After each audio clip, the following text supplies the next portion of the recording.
আসুন এলাকার সুবুদ্ধি সম্পূর্ণ মানুষকে জাতি ধর্ম নির্বিশেষে আমরা প্রত্যেকটাই অনুরোধ করছি, আপনারা আমাদের আজকের তিরঙ্গা যাত্রায় সামিল হবেন এবং তিরঙ্গা যাত্রাকে সাফল্যমণ্ডিত করবেন। এই আশা ও আকাঙ্ক্ষা আপনাদের কাছে আমরা রাখি। আজকের যে তিরঙ্গা যাত্রা, আজকের এই তিরঙ্গা যাত্রা এখানে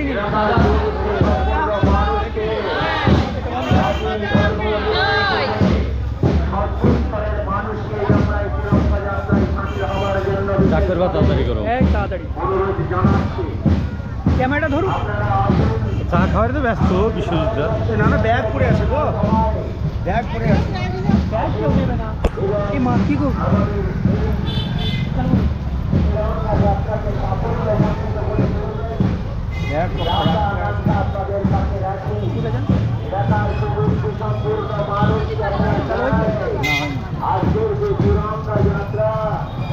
স্বাধীনতার ৮০ বছর পালিত হতে যাচ্ছে, কি কি পরিবর্তন হয়ে যাবে দেশে বা কি কি পরিবর্তন প্রয়োজন?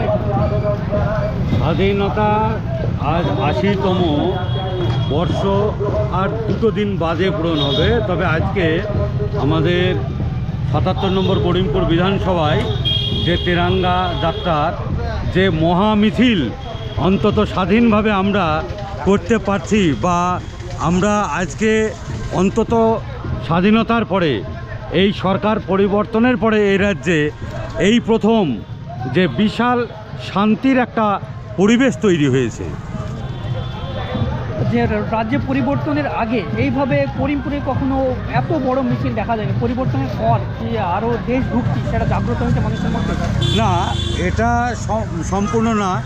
আমি এই কারণেই বলবো যে গতবারও আজকের দিনে এখানে আপনারা আছেন এবং বিশ্বজিৎ দা ছিল, দেখেছে বাইক র্যালির মাধ্যমে 24 কিলোমিটার পথ আমরা নেতৃত্ব দিয়ে মহিষবাথান টু গোপালপুর ঘাট অবধি আমাদের বিধানসভার প্রায় 24 কিলোমিটার পথ আমরা বাইক র্যালি করেছি তেরঙ্গা যাত্রার মাধ্যমে। পুলিশ প্রশাসন তখন পারমিশন নেওয়া থেকে আরম্ভ করে বিভিন্ন বাধাকে উপেক্ষা করে ভারতীয় জনতা পার্টি তখন কিন্তু তেরঙ্গা যাত্রা করেছিল দলীয় কর্মসূচি অনুযায়ী। তার আগের বার পায়ে হাঁটা মিছিল করেছিল। এবারও সে দলীয় নির্দেশ ক্রমে তেরঙ্গা যাত্রা স্বাধীনভাবে, তবে কি এবার বিরাট আকারে জমায়েত, যেটা অকল্পনীয় জয় বলে মনে করছি আমরা। আজকে যে পতাকাটা নিয়ে বেরিয়েছি, এটা 80 ফুট পতাকা নিয়ে বেরিয়েছি। এটা আমাদের তৈরি করা। গতবার আমরা এইভাবেই পতাকা নিয়ে বেরিয়েছিলাম, পায়ে হাঁটা মিছিলও করেছি, বাইক র্যালিও করেছি আমরা গতবার। 80 বছর পূর্ণ উপলক্ষে 80 ফুট পতাকা। হ্যাঁ, 80 বছর পূর্ণ উপলক্ষেই আমাদের এই জাতীয় পতাকা 80 ফুট আমরা। ভারত মাতা কি রয়েছে আগামীতে আমাদের 15ই আগস্টের দিন প্রত্যেকটা মণ্ডলে মণ্ডলে আমাদের কর্মসূচি রয়েছে। স্বাধীনতা দিবস উপলক্ষে সাংস্কৃতিক অনুষ্ঠান, বিভিন্ন রকম ক্রীড়া থেকে আরম্ভ করে সমস্ত রকম ব্যবস্থাপনা আমাদের আছে। সুরজিৎ জোয়ারদার, আমি ভারতীয় জনতা পার্টির জেলা সভাপতি।